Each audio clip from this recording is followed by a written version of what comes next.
Hello everyone, my name is Cara Ferrante and I'm excited to present to you an overview of the North American Free Trade Agreement, commonly referred to as NAFTA, and its trade effects on the three member countries of the United States, Canada, and Mexico. As outlined on slide 2, the agenda for today's presentation will provide a brief overview of NAFTA, the history of NAFTA including Canada's involvement, the advantages and disadvantages of NAFTA, and will include with the overall impact of NAFTA from Canada's perspective. On slide 3, NAFTA was a trilateral agreement that created a free trade zone among the United States, Canada, and Mexico.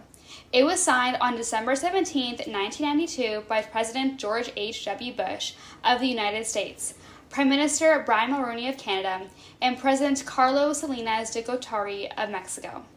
The agreement came into effect on January 1, 1994, and was considered the most ambitious free trade agreement at the time, creating the world's largest free trading area by gross domestic product.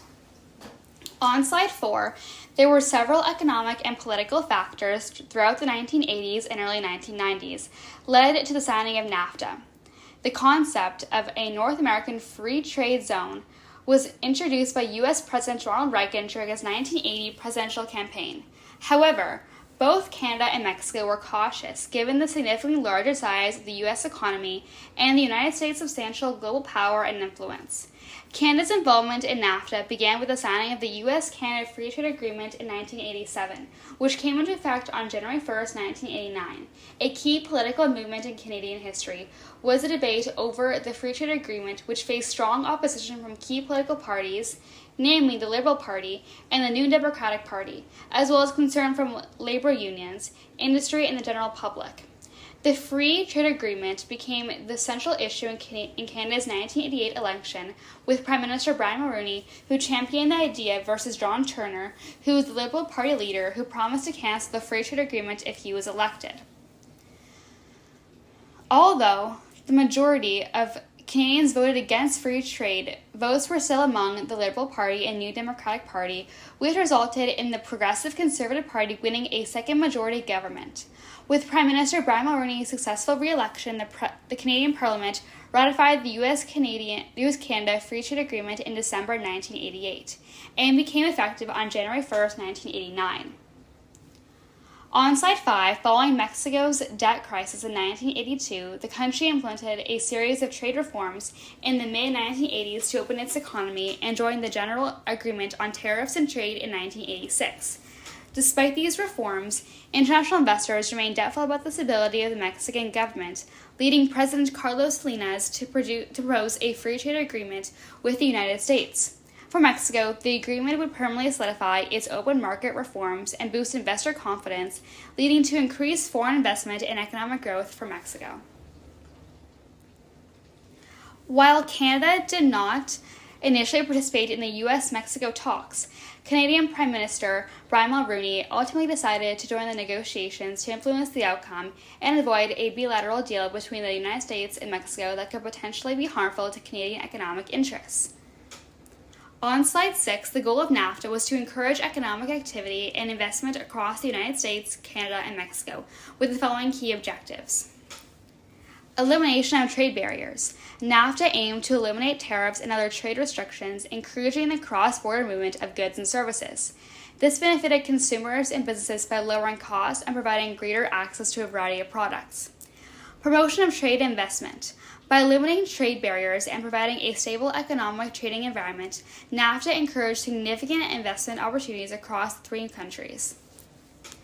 Protection of intellectual property. NAFTA strengthened the protection and enforcement of intellectual property rights in each country. Protection of environment and labor. To address concerns about businesses relocating to Mexico to exploit weaker environmental regulations and lower wages, NAFTA included side agreements on environmental cooperation and labor cooperation. Trade dispute resolution. NAFTA included a dispute resolution framework that allowed individuals and businesses to sue governments for compensation if they violated international law. Established framework for cooperation. NAFTA included a framework to foster further trade cooperation across the three countries. Most favored nation. NAFTA and ensured that each country provided the same benefits to all investors and businesses from all NAFTA countries. Establish new business classification system.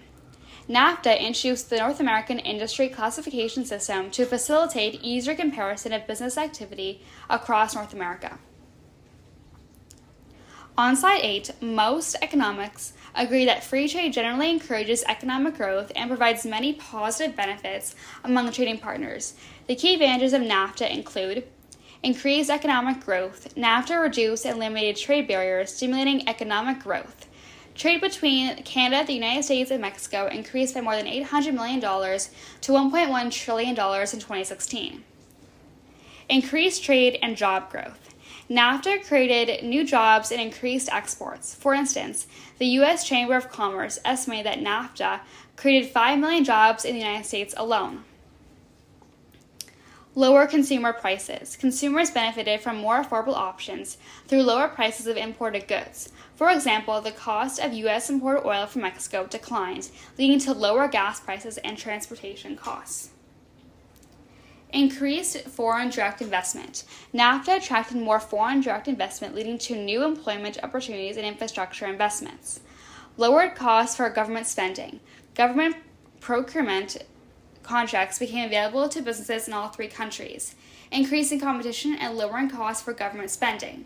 Improved diplomatic relations. NAFTA strengthened diplomatic relations among Canada, the United States, and Mexico. On slide 10, despite its advantages, NAFTA also had some disadvantages. Job losses. Certain industries were negatively impacted, causing worker displacement. For example, the United States lost about 350,000 jobs in the automotive sector between 1994 and 2016, and about 1.3 million Mexican farmers went out of business as they could not compete with low-cost American farm products being imported into Mexico. Lower wages.